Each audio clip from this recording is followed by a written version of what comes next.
You ask Tiger to solve. This deals with linear equations with one unknown. The final result is u equals 154. Let's solve it step by step. Swap sides. Group all constants on the right side of the equation. Subtract 192 from both sides.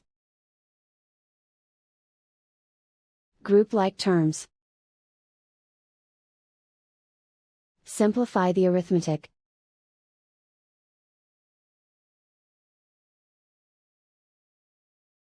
Convert the u into a positive number. Multiply both sides by -1. Remove the ones.